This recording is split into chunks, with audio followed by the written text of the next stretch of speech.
around the table. Say hello, everybody. Hi. Yeah, okay, so here we are. We're finally back on track, defeating the devilish functions of the COVID-19, pandemic.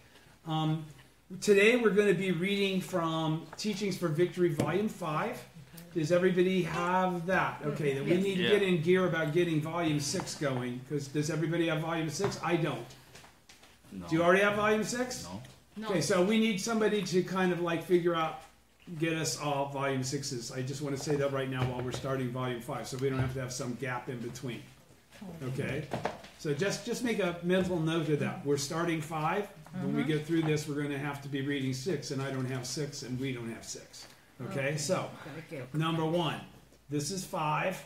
We're reading from the very first Gosho, which is the persecution by the sword and staff. It's on Volume 1 of Writings of Nichiren Daishonin, page 962. Okay, before we start reading the Gosho or anything else, though, I'm going to read a couple of things that are going to be mentioned here that I know that the people around the table already know. Okay, but for the sake of those that might be viewing that don't know, I'm going to go ahead and discuss it a little bit before we get into this Gosho then. So when we talk about the encouraging devotion chapter, what follows that? Peaceful practices chapter, right? And it was seen by the title that what's discussed in the encouraging devotions chapter should apply to somebody else, the people of Shakyamuni's time, but what we get is something other than that, right? The reality is that the encouraging devotion chapter actually describes what is really peaceful practices for us as bodhisattvas of the earth. Okay, so there's going to be this reference to the 20-line verse. All right, so I'm going to get into two things: the 20-line verse and also the 24-character Lotus Sutra. All right, who knows what the 24-character Lotus Sutra is? Okay, the 24-character Lotus Sutra. Always remember that's never disparaging. Saying, "I have profound reverence for you. I would never." Now this is the 24-character Lotus Sutra. What? Can we pause for? Okay. If you notice any shaking with the videos, we're trying to be chill. We've got new devices, so be calm with us. We'll try to be calm. I'm especially trying to be calm because I'm usually the one pounding the table the most, making the video shake, so I apologize for that. But again, the 24-character Lotus Sutra is what Never Disparaging would say to all those people that would throw sticks and stones at him, staves and tiles, all right? He says, "I have profound reverence for you. I would never dare treat you with disparagement or arrogance. Why? Because you are all practicing the Bodhisattva way and are certain to attain Buddhahood." Now, when did Bodhisattva Never Disparaging live?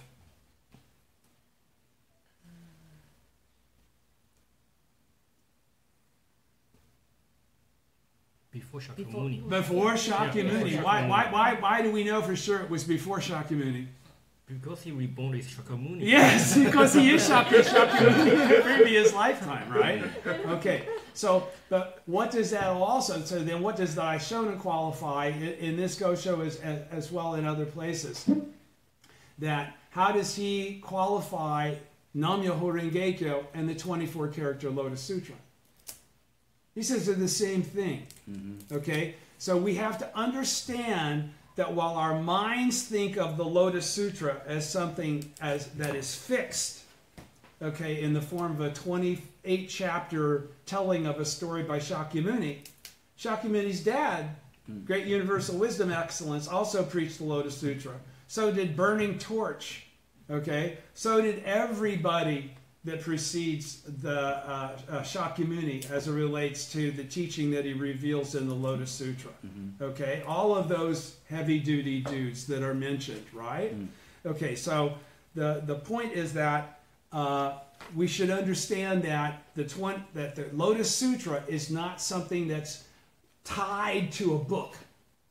The Lotus Sutra is the pure and perfect teaching that allows one to attain Buddhahood in their present form. That's what never disparaging was just referring to when he was saying, what do you say? What did he say? He said, I have profound reverence for you. Why? Because you're Buddhist. I would never treat you with disparagement or arrogance. Why? Because you're Buddhist. Why? Because you are all practicing the Bodhisattva way and are certain to attain Buddhahood. Okay? Even though you don't realize it yet, since you're practicing the Bodhisattva way, you are already Buddhist. Okay? Based on a teaching and understanding of the Lotus Sutra.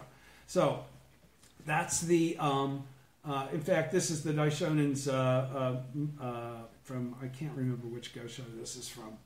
But at any rate, the heart of the Buddha's lifetime of teachings is the Lotus Sutra, and the heart of the practice of the Lotus Sutra is found in the never disparaging chapter. What does Bodhisattva never disparaging, profound respect for people signify? The purpose of the appearance in this world of Shakyamuni Buddha, the Lord of Teachings, lies in his behavior as a human being. So what is that also saying about this teaching of the Lotus Sutra, regardless of what form it comes in?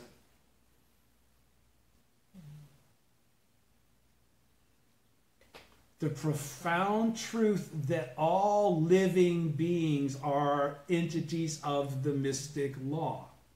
Okay? So, and that what is our job as bodhisattvas of the earth that appear only to manifest our Buddhahood? What's our job? To help the others. To show others how to bring forth this very nature that they also possess. Okay? So that's the point. All right, so that's never disparaging and the 24 character Lotus Sutra. And then you've got this 20-line verse he's going to mention also. What's the 20-line verse got to do with? Do you know? That comes from the Encouraging Devotion chapter. All right? I'll read it to you right now. How about that? Here's the 20-line verse. Okay. This is 800... How many is it? It's 800,000 bazillion people saying this at the same time. Hang on. Countless multitudes of bodhisattvas. It's 800,000 something, something, something. It's a lot of people saying this at the same time. All right, this is at the very end of chapter 13 of the Threefold Lotus Sutra. Okay? It says, we beg you not to worry after the Buddha has passed, and this is the multitude of bodhisattvas saying to Shakyamuni, don't worry, we got this covered. Okay? This is what's going to lead Shakyamuni to say to them, you guys don't have to worry about it because you can handle it. It's really for the bodhisattvas of the earth. And that's when the bodhisattvas of the earth will emerge, okay? So in the 15th chapter. You with me? All right. 15th chapter. So he says, this is the multitude. The bodhisattvas of the earth have not yet made their appearance when the multitude is saying this, okay? He says, they say to the Buddha, we beg you not to worry after the Buddha has passed into extinction in an age of fear and evil. Now, by the way, when we read this, do we read it as it's written literally by Shakyamuni having said this sort of thing to the people that the time that he was preaching the Lotus Sutra? No. We, just like we read the whole Lotus Sutra, we read it from the perspective of the Buddhism of sowing, and we read it from the perspective of Nichiren's enlightenment. Okay? So, Nichiren is the one that's saying this is really our peaceful practices. That won't be found here. Okay? But because of the Nichiren's life and because of the activities of the many people that did attain enlightenment through the Lotus Sutra after Shakyamuni's advent in the former and the middle day, he said these are all fundamental realities for those that propagate the Lotus Sutra. He says, so these bodhisattvas are saying to Shakyamuni, we beg you not to worry after the Buddha has passed, and this is the end of the chapter 13 Encouraging Devotion. After the Buddha has passed into extinction in an age of fear and evil, we will preach far and wide. Now we're supposed to read this as bodhisattvas of the earth, disciples of Nichiren. So when I say these words, think about yourself in the latter day of the law as a bodhisattva of the earth. This is talking about today, now, how do we interpret this? How do we validate? What is the truth of this teaching in this moment? Okay, we will preach far and wide. That's what we're doing, right? Okay, there will be many ignorant people who will curse and speak ill of us. We take it for granted. We know it's coming. And they will attack us with swords and staves, but we will endure all these things. In that evil age, in other words, that will not be able to sway our conviction or our mission. In that evil age, there will be monks with perverse wisdom and hearts that are fawning and crooked, who will suppose they have attained what they have not attained. There will be arrogant people that think they got it down and they don't have a clue. Okay? And they actually go against the teaching. All right? Who will attain what they have, suppose they have attained what they have not attained, being proud and boastful in heart. Or there will be forest-dwelling monks wearing clothing of patched rags and living in retirement. People trying to look the part, trying to be an esoteric kind of heavy-duty person, okay? Separated from society, separated from the very people they're supposed to be affecting and saving.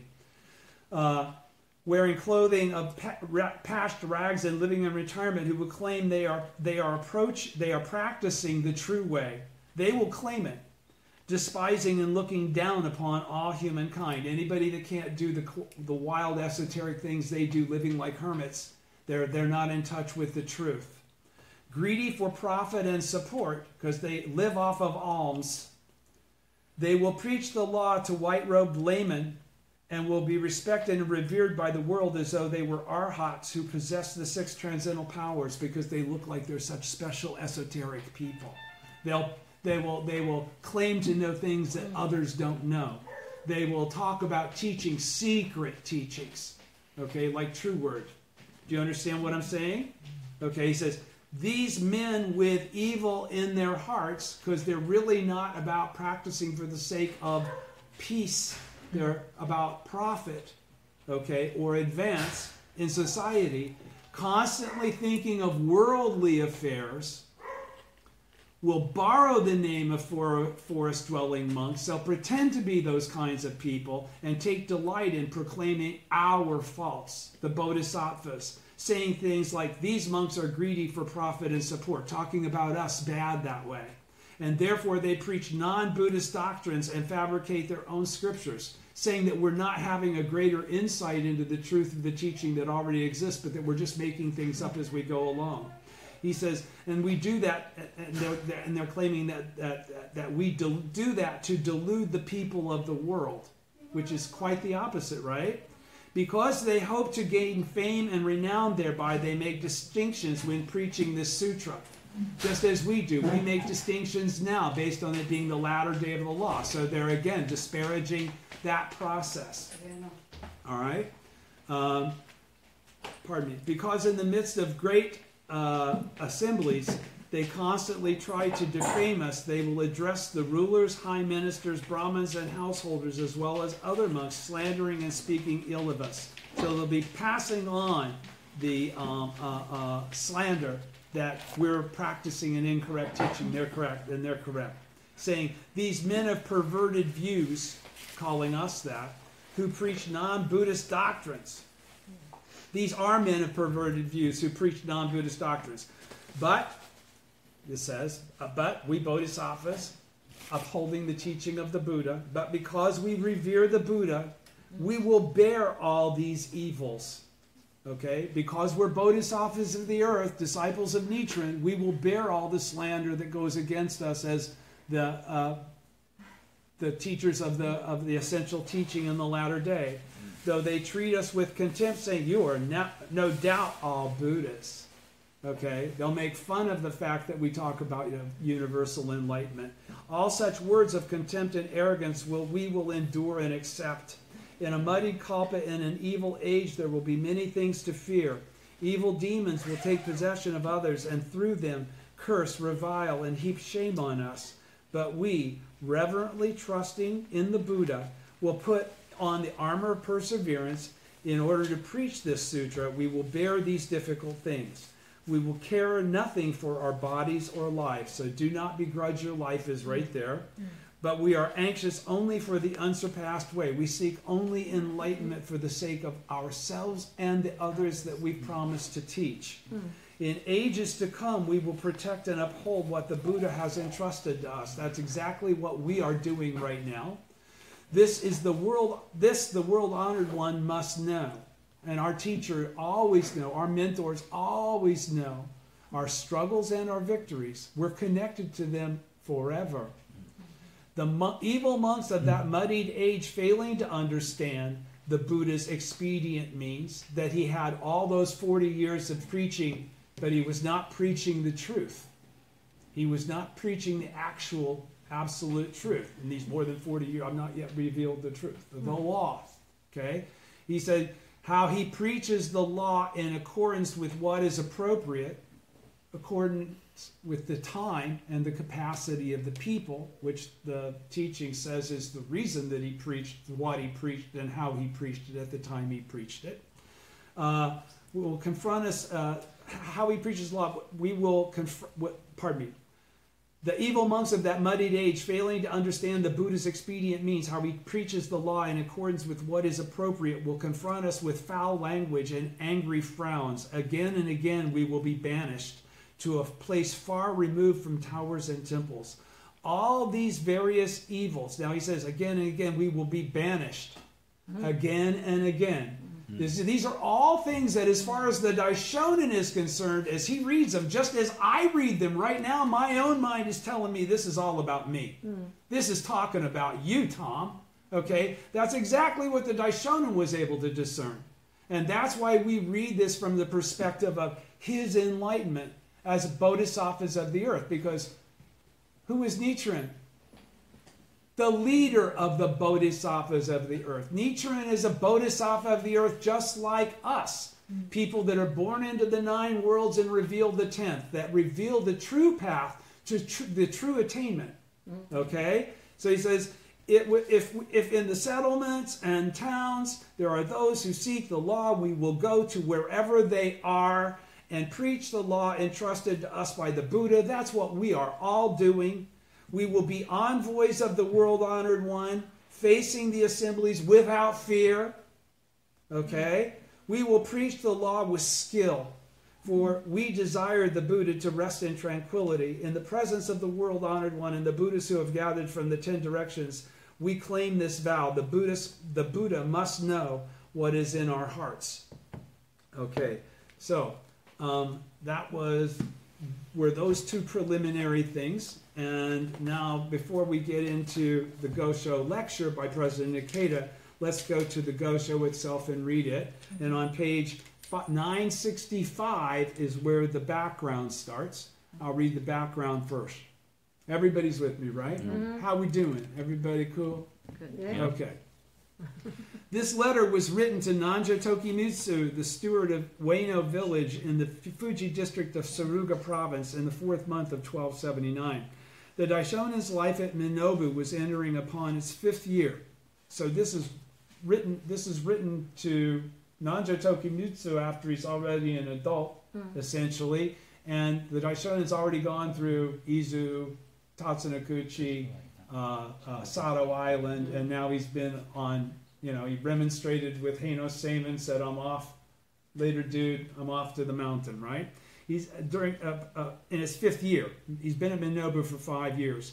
Nikko Shonin, during that period of time, was actively propagating the teachings in the Asahara area near Mount Fuji in Suruga province. Okay? In the body of this letter, Nichiren Daishonin explains the significance of the chapters from the Devadatta 12th through the emerging from the earth 15th, contained in the 5th volume or scroll of the Lotus Sutra in terms of his own enlightenment. All right? He reveals the profound meaning of the persecutions with swords and staves that befell him, particularly when he was struck with the 5th scroll of the Lotus Sutra just before the attempted execution at Tatsunokuchi. The encouraging 13th chapter, the encouraging devotion chapter, especially the 20-line verse section, enumerates the types of persecutions the votaries of the Lotus Sutra will undergo in the fearful latter day after Shakyamuni's Buddha's passing. Okay, and again, when he's talking about votaries of the Lotus Sutra will undergo, who's he talking about? About us. Us. Okay, so it's not just Nichiren. He's talking about Nichiren and everybody that's of the same mind as Nichiren, because those are all bodhisattvas of the earth. All right, Nichiren Daishonin declares that only he has lived out this chapter's predictions, thus identifying himself as the votary of the Lotus Sutra. That's what he's going to be talking to Nanjo Tokimutsu about. By citing the emerging from the earth chapter, the Daishonin equates himself with bodhisattva superior practices. That's how he sees himself. Just as I see myself as a bodhisattva of the earth, he saw himself as bodhisattva superior practices. In the orally transmitted teachings, he qualifies that we are all bodhisattva superior practices. Okay? There's no separation between him and us in job, duty, or basis, entity. All right? He equates himself with bodhisattva superior practices and also hints at his identity as the Buddha of the latter day of the law. Because again, he couldn't just come out that and make that be the claim to fame. I'm the Buddha of the latter day of the law, so therefore you should all listen to me, and regardless of what anything has been said prior to me. No, he's got to make it all fit and then still have it all qualify exactly with what he's experienced. And why does that work? Because he is the Buddha of the latter day of the law. Okay, so now going to the Gosho itself, starting on page 962. Am I shaking a lot? Okay, good. The greatest, 962. This is talking to Nanjo Tokimitsu. The greatest of all the persecutions that I have suffered, this is Nichiren, first person, that I have suffered were the attempted beheading at Tatsunokuchi, pretty obvious, and the attack at Tojo. None of the others were direct attempts on my life. I have been reviled, denounced, ousted, falsely accused, and struck across the face, but these were all comparatively minor incidents. I, Nichiren, am the only person in Japan to be abused in both body and mind on account of the Lotus Sutra. If anyone else has been slandered as I have, it was not because of the Lotus Sutra. One incident in particular I can never forget is how Shobo seized the fifth scroll of the Lotus Sutra and struck me across the face with it. I remember that too. I can never forget how Shobo seized the scroll out of my robe, by the way. He had it stashed in his robe. He had been reading it. And Shobo, not knowing even what it was, grabbed it out and smacked him in the head. Yo. Okay? And the Daishonin said, thank you very much. Okay? Because you just helped me fulfill the predictions of the Lotus Sutra that says that I am the Buddha of the latter day of the law. One incident in particular I can never forget is how Shobo seized the fifth scroll of the Lotus Sutra and struck me across the face with it. His attack on me stemmed from the three poisons: greed, anger, and foolishness, I think, right? Once in India, there was a jealous woman, and this is just an anecdote, so don't take any of this literally. Once in India, there was a jealous woman who hated her husband so much that she smashed everything in the house. Her excessive rage completely altered her appearance. Her eyes blazed like the sun and moon, and her mouth seemed to belch fire. She looked exactly like a blue or red demon. She seized the fifth scroll of the Lotus Sutra, which her husband had been reciting for some years, and trampled it savagely with both feet. Later, she died and fell into hell, all of her except for her feet. Though the wardens of hell tried to force them down by beating them with iron staves, her feet remained outside of hell as a result of the relationship, albeit a reverse one, that had formed with the Lotus Sutra by trampling on it. Okay, so do you all know about this concept of reverse relationship? Poison drum? Poison drum relationship. Everybody? Okay, so that's what it is. That's why we do shakabuku. We don't do shoju. We reveal the true teaching. No matter how nicely or harshly we reveal it. The key is that is shakabuku. That is refuting error. Okay? And dishing out truth. Okay? So he's saying that by virtue of Shobo having done what he did, he had actualized a relationship with the Lotus Sutra. Now, Did he actualize that relationship with the Lotus Sutra by just grabbing a scroll, the 5th scroll of the Lotus Sutra? No, that wasn't what will help him attain Buddhahood someday. It was him doing something to the Daishonin that qualified the Daishonin to be who he is. He fulfilled his function in that circumstance. Do you understand? Okay, so he says, Shobo struck me in the face with the 5th scroll of the Lotus Sutra because he hated me.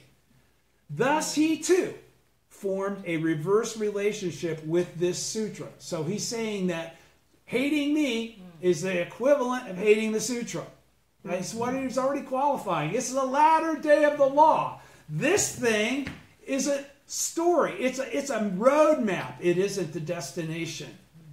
Okay? The destination could only be achieved theoretically up until now. Now I show you how to achieve actual Ichinen Sansen. So that's what he's qualified right there, right? He says, one incident occurred in India, talking about the lady and her feet, and the other in Japan. One was perpetrated by a woman and the other by a man. In one, a pair of feet committed the violence, and in the other, a pair of hands. One happened because of jealousy, and the other because of the Lotus Sutra. However, the same 5th scroll of the sutra was involved in both instances. The women's feet did not enter hell, so why should Shobo's hands fall into the hell of incessant suffering?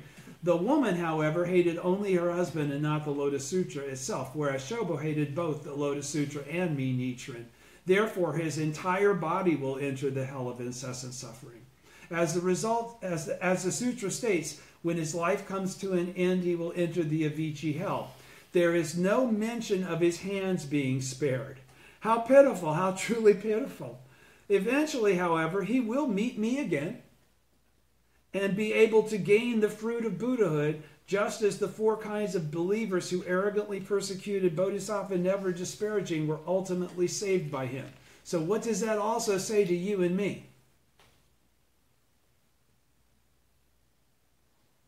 That we needn't worry, that we should never fret about the opinions of others that don't perceive the truth of what we're saying, that abuse and put us down for what we believe so fervently to be the truth. I won't go so far as to say we own them, but I will say when they make that cause, they've attached themselves to us in a way that they cannot break free from. They will always come back for another taste of whatever it is we're serving up, okay? We will be able to help them attain Buddhahood, regardless of what negativity you see now. That's why we do Shakabuku, because whether people react positively or negatively, they have just now established a relationship with the Buddha. Because when I'm doing that, I'm the Buddha. Do you understand? Okay? And as the Buddha, I have eternal relationships with an infinite number of people, just like Shakyamuni, just like Nichiren, just like every other Buddha. Do you understand? Okay, so, okay. The 5th scroll, everybody understands that, right? So you can have a conviction in your heart that no matter who you wanted to Shakabuku, when you just couldn't convince them, and all they did was piss all over you. You know? No, I'm such terror, I couldn't do Shakabuku, I couldn't do... Every time you opened your mouth and told someone Nam-myoho Renge-kyo, if they flipped you off, it doesn't matter. You did Shakabuku. Okay? You also created an inseparable reality for them that goes through eternity as it relates to their connection to the correct teaching. I'm sorry I just pounded the table. All right? I do that a lot. The 5th scroll contains the very heart of the Lotus Sutra, for it reveals that the Dragon King's daughter attained Buddhahood in her present form. So he doesn't talk about the lifespan chapter. Really, he talks about women attaining Buddhahood and evil persons attaining Buddhahood. That's the truth. That's the real world. Okay? That's not a Buddha pontificating from above. Okay? He's saying, for it reveals that the Dragon King's daughter attained Buddhahood in her present form. Devadatta represents the spiritual aspect of enlightenment, and the Dragon King's daughter the physical aspect. The principle of attaining Buddhahood in one's present form can be found Nowhere else in the Buddha's entire lifetime of teachings. So once again, what is the difference between our Buddhism of sowing and all the other teachings of Buddhism? Ours is the only practice that leads to the attainment of enlightenment in your present form, becoming the Buddha in your present form. All right? So he says, nowhere else, anywhere else, is that made possible to all people, because those certain people had been excluded. And so it couldn't be for all people until that chapter qualified both of them being able to do that. The principle of attaining Buddhahood in one's present form can be found nowhere else in the Buddha's entire lifetime of teachings. The great teacher Dengyo enumerated 10 outstanding points in which the Lotus Sutra surpasses all others. One of them is the sutra's superiority in leading people to attain Buddhahood in their present form. Okay, so I'll say this again. Whenever we talk about the attainment of Buddhahood in our present form, we are not being arrogant, and we're not being supercilious. We're not being, not serious. We're saying it very seriously, and we're encouraged to understand and perceive that truth about our life and not be embarrassed or afraid to qualify that it's there and that it exists. When I call myself the Buddha, I'm doing exactly what Nichiren has told me over and over and over and over and over and over again. I should be doing, and that I should be trying to convey to others. Okay? Not for the sake that they look at me as the Buddha, because my message is, you are too. Always. Okay? So, he says, the great teacher, 10 outstanding points of Lotus Sutra. One of them is the sutra's superiority in leading people to attain Buddhahood in their present form. This is the most important doctrine of the Tendai school, and a section in the words and phrases of the Lotus Sutra, Tentai, is devoted to this teaching of attaining Buddhahood in one's present form. Now again, this is the Buddhism of sowing, talking about Buddhahood in your present form. Okay? It is also a point of controversy between the True Word and Tendai schools. And does anybody know why?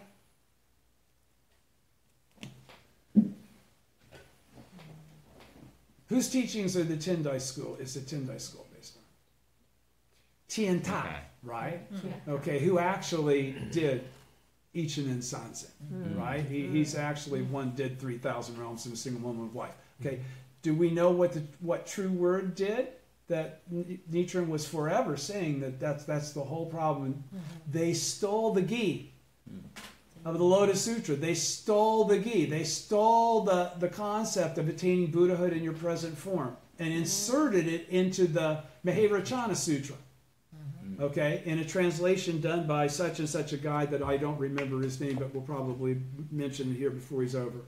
It's over, all right? Do you understand that that's the whole deal? Okay, so it says, this is the most important doctrine of the Tendai school, and a section of the true words and phrases of the Lotus Sutra is devoted to the teaching of attaining Buddhahood in one's present form.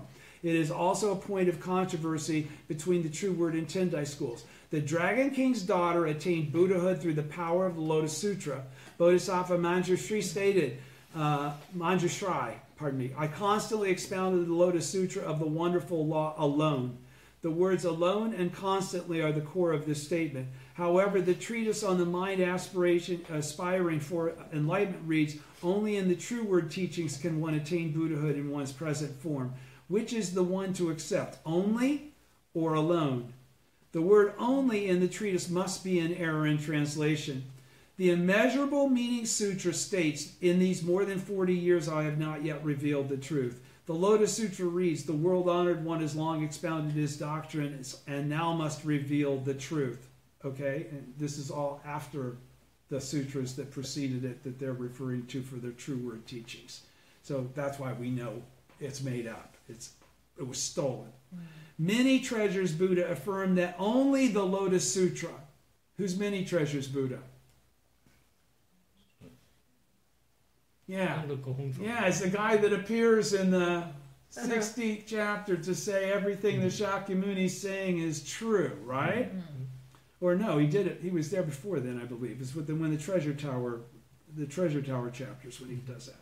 The Immeasurable Meaning Sutra states, in these more than 40 years I have not yet revealed the truth. The Lotus Sutra reads, the world-honored one has long expounded his doctrines and now must reveal the truth. Many treasures Buddha affirmed that only the Lotus Sutra enables one to attain Buddhahood in one's present form when he said, all that you have expounded in the Lotus Sutra is the truth. No matter how firmly the sutras preached before the Lotus Sutra guarantee the attainment of Buddhahood. Okay, he's saying, so he's going back on the true word teachings and whatever other esoteric teachings there are. He says, and no matter how much the believers in these provisional doctrines may wildly insist that this is so, it is as easy to refute these assertions as it is to smash 1,000 earthen cooking dishes with a single hammer. If you really know what's in the sutras, then you know that they made shit up and put it in their doctrine. Okay? He says, this is what is meant by the statement, the Lotus Sutra is the teaching of Shakabuku. Because what do? We refute those errors in doctrine. We refute those errors of understanding of Shakyamuni's teaching that say that you keep practicing the teachings of the former and the middle day forever and ever. No. We're on board with the fifth 500-year period in the latter day of the law, right? And the advent of the bodhisattvas of the earth as is discussed in the Lotus Sutra, right? So he says, this is what is meant by the statement, the Lotus Sutra is the teaching of Shakabuku, the refutation of the provisional doctrines. The Lotus Sutra is indeed the most profound teaching. Ever since Jikaku, scholars of the Tendai school have interpreted the passages from three major works, the profound meaning of Lotus Sutra, words and phrases, and great concentration and insight, in one way or another, and have given plausible explanations. Their views, however, are as useless to us now as last year's calendar or yesterday's meal. Why?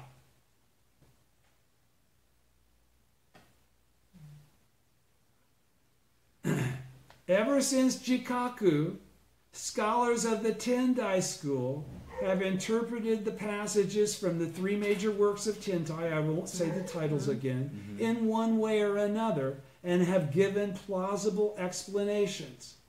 He's saying, okay, so did he say that they were ridiculous or stupid? No, he said they're plausible.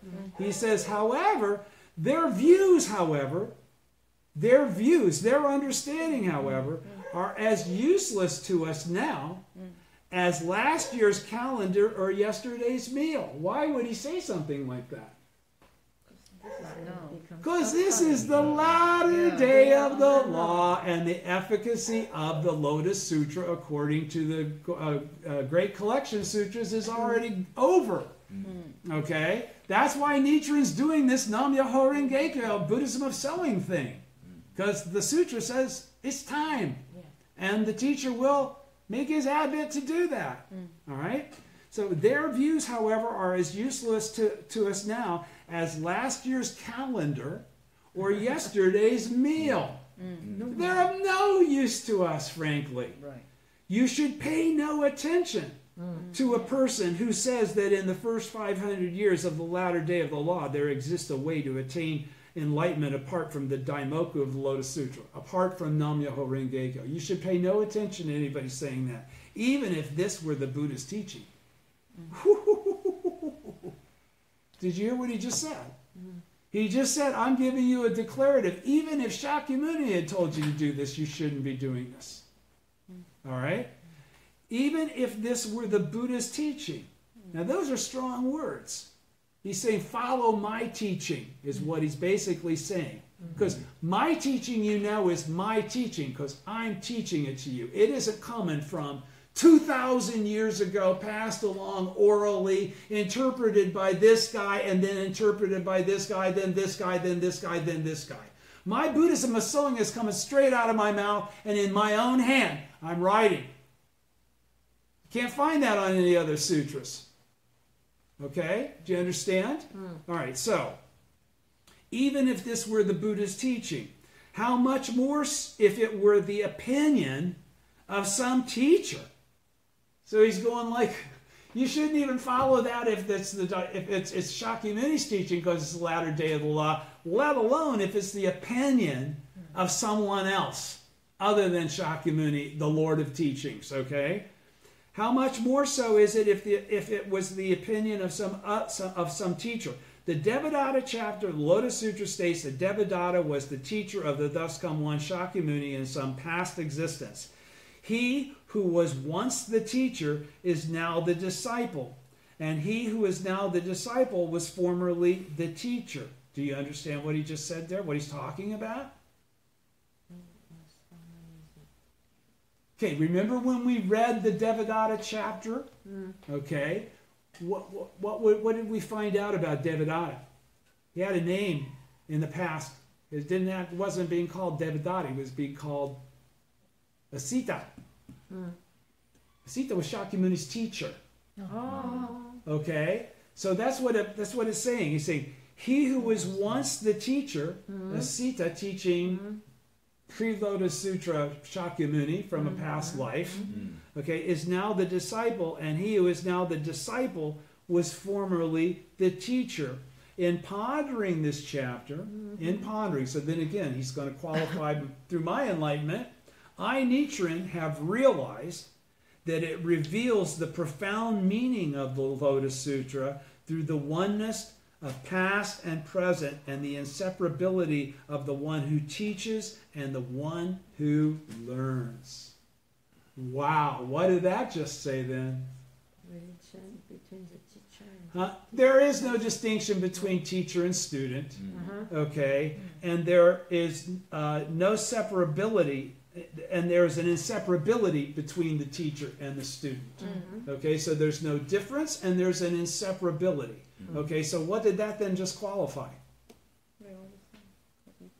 When we talk about the oneness of you and the Gohonzon, we're literally talking the truth. We're not using something figurative. That's what this is talking about. Who teaches you when you chant Daimoku to the Gohonzon?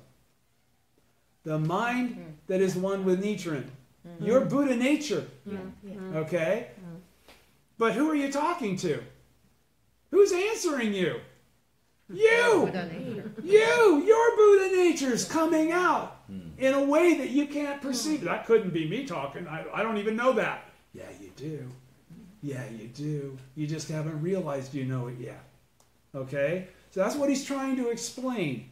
I, Nichiren, have realized that it reveals the profound meaning of the Lotus Sutra through the oneness of past and present. Okay?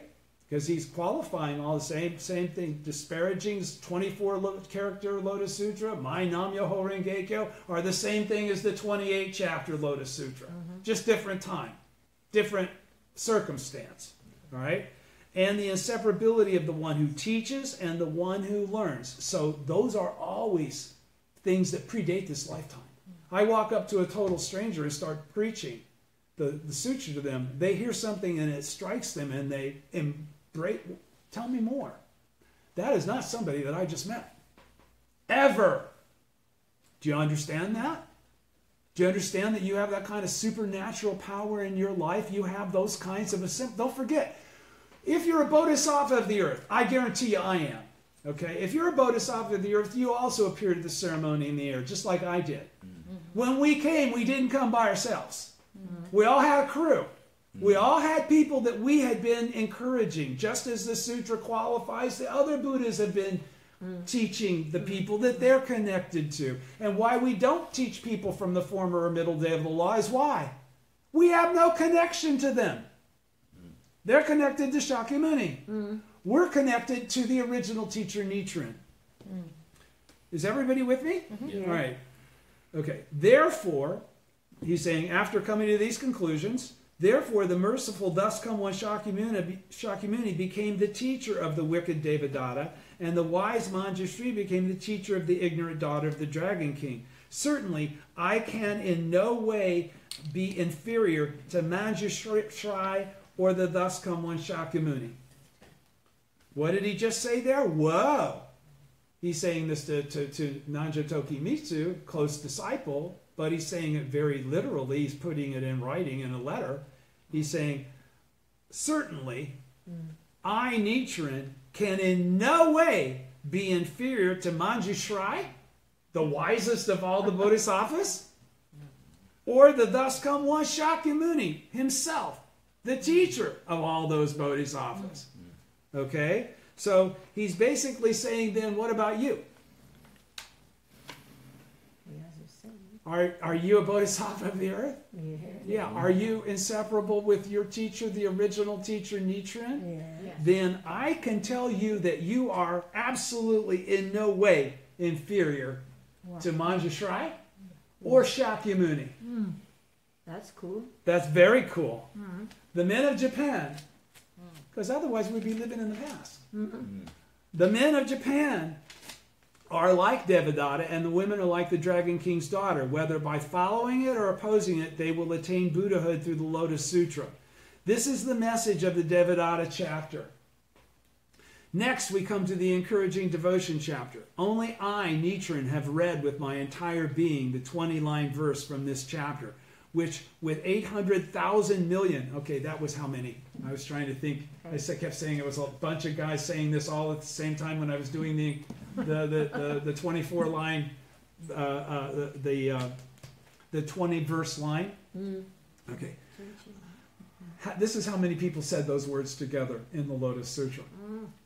Only I, Nichiren, have read with my entire being the 20-line verse from this chapter, which the 800,000 million Nayutas of Bodhisattvas. Nayutas, huh? Yeah. So I mean, it's like, wow. Yeah. Proclaimed in a single voice. Proclaimed in a single voice. Okay. Since the Buddha's passing, who else in these three countries of India, China, and Japan has ever read this verse as I have? No one. No one even claims to have done so, nor do I believe anyone has. The verse reads, there will be many ignorant people who will attack us with swords and staves. Perhaps others have been beaten with staves, but I have never heard of any who were injured by the sword. We know that Bodhisattva, never disparaging, was attacked with staves. As is written in the sutra, some among the group would take sticks of wood or tiles and stones and beat and pelt him. But he was not persecuted by the sword. Tentai Myolo Dingyo also escaped persecution by the sword and staff. As the sutra states, swords and staves will not touch him. That's from the Peaceful Practices chapter. We don't get that action. They do touch us. Okay. I, Nichiren, have met with persecutions by both sword and staff. As I mentioned before, I was attacked with a sword at Matsubara in Tojo. That's the Magatsubayatsu, whatever, persecution in Tojo, and later at Tatsunokuchi. No one else has met with such persecution for the sake of the Lotus Sutra even once, but I have met with it twice. As for being attached with staves, I have already been struck in the face by Shobo with the 5th volume of the Lotus Sutra. The 5th scroll was used as a staff to strike me, and it is this very scroll that carries the passage that votaries of Lotus Sutra will be attacked with staves. What a mysterious passage of prediction, the Daishonin says. Shobo hit me before dozens of people, and listen to them, he's still a human being. He's still a dude. Shobo hit me before dozens of people with that 5th scroll when he whacked him around. And though I knew it was for the sake of the Lotus Sutra, being an ordinary person, I felt miserable and ashamed. Had I had the strength, I would have wrestled it from him, trampled on and broken it and thrown it away. However, it was in fact the 5th scroll of the Lotus Sutra. This brings to mind a story. A father, anxious about his son's future, thrashed the boy with a bow made of Zelkova wood because he refused to study. At the time, the son resented his father's actions and hated the Zelkova bow. However, he applied himself to his studies so much that eventually he mastered Buddhism, thereby achieving emancipation himself and benefiting others. In retrospect, he saw that he owed his achievements to his father's thrashings. It is said that he erected a memorial tablet made from Zelkova tree for the repose of his deceased father. It is the same with me. When I attain Buddhahood, how will I be able to forget my obligation to Shobo? As he's basically telling us, as we attain Buddhahood, the reason we did was because of all the things that pushed us to this point. And some of them were pleasant, and we remember those favorably. Some that were not, we may not. We should view them all favorably. Anything that was instrumental in making us advance, whether it was painful or pleasant, it doesn't matter. So he says, when I attain Buddhahood, which he already has, but he's saying for the sake of Nanjo Toki Mitsu, how will I be able to forget my obligation to Shobo? Much less how can I forget the thanks I owe to the scroll of the Lotus Sutra with which he struck me. When I think of this, I cannot restrain my tears of gratitude. The emerging from the earth chapter also explains something about me, because it states that Bodhisattva's superior practices and his followers will appear in the latter day of the law to propagate the 5 characters of Nam-myoho Renge-kyo. Well then, who could me be? All right. He says, again, it also explains something about me, because it states that Bodhisattva's superior practices, me, and his followers, all of you, will appear in the latter day of the law to propagate the 5 characters of Nam-myoho Renge-kyo, which had never come forth until I'm the one that revealed them. I, Nichiren, have appeared earlier than anyone else. How reassuring to think that I will no doubt be praised by Bodhisattvas equal in number to the sands of 60,000 Ganges rivers. Be that as it may, commit yourself to the Lotus Sutra and have faith in its teachings. You must not only believe in them yourself, but also encourage others to do the same, so that you may save those who were your parents from all your past existences. From the time I was born until today, I have never known a moment's ease. So we shouldn't feel bad if we're having to deal with shit. I have thought only of propagating the Daimoku of the Lotus Sutra. I do not know how long I or anyone else may live, but without fail, I took a lot from this personally. I will be with you at the time of your death and guide you from this life to the next. All the Buddhas of the past, present, and future attain enlightenment during the hours of the ox and the tiger. In all 3 countries of India, China, and Japan, the place of Buddhist prayer is located to the northeast in the direction of the Demon Gate. There are profound teachings of Buddhism which are reverently transferred from teacher to disciple. I will explain in more detail later with my deep respect. And then the postscript is very important. He says, with my deep respect in the postscript, as you crave food when hungry, seek water when thirsty, long to see a lover, beg for medicine when ill, or as a beautiful woman desires powder and rouge, so should you put your faith in the Lotus Sutra. If you do not, you will regret it later. Nichiren, reply to Ueno. Okay, so that was, we're at 1 hour. I'm going to just read a couple of pages to get us going on this, okay, so that we didn't get any farther than the Gosha. All right, okay. Thank you so much. We've already read the first 3 pages. Okay, so starting on page 4, lecture. Maybe I can just get this in. My mentor, second president, Soka Gakkai, my mentor, second Soka Gakkai president, Josei Toda, declared with pride, from the time I met him, Mr. Makaguchi was to me like a teacher, parent, and sovereign. I was at his side during 4 episodes of persecution against him. And if you look that point up, you'll see where he got fired and got hassled by principals or school authorities for trying to do his deal with the teachers. Mr. Toda was referring to the following 4 events. I guess it's not here, it's here. The first, which took place in 1920, was Mr. Makaguchi's demotion from the post of principal in Nishimachi Elementary School. The second event, 2 years later in 1922, was at Mikasa Elementary School. The third was being fired as principal of Shirokone Elementary School in 1931. He was transferred to that elementary school, which was scheduled to be closed and then dismissed the following year. The fourth persecution was his imprisonment at the hands of the militarist authorities in 1943 during World War II as the president of the Soka Kyoiku Gakkai, forerunner of the Soka Gakkai. Mr. Toda, as Mr. Makaguchi's loyal disciple, stood by him during all those persecutions. Together they engaged in a great shared struggle as mentor and disciple. With his mentor always in his heart, Mr. Toda made the aforementioned remarks in November 1950 at a service commemorating the 7th memorial, 6th anniversary of Mr. Makaguchi's death. At the time, Mr. Toda's own business enterprises were in crisis. He had made a painful decision to step down as the Soka Gakkai's general director to protect the organization from being adversely impacted by those troubles. Everybody knows about that, right? Okay. At the second Soka Gakkai general meeting held immediately after the memorial service, where I just read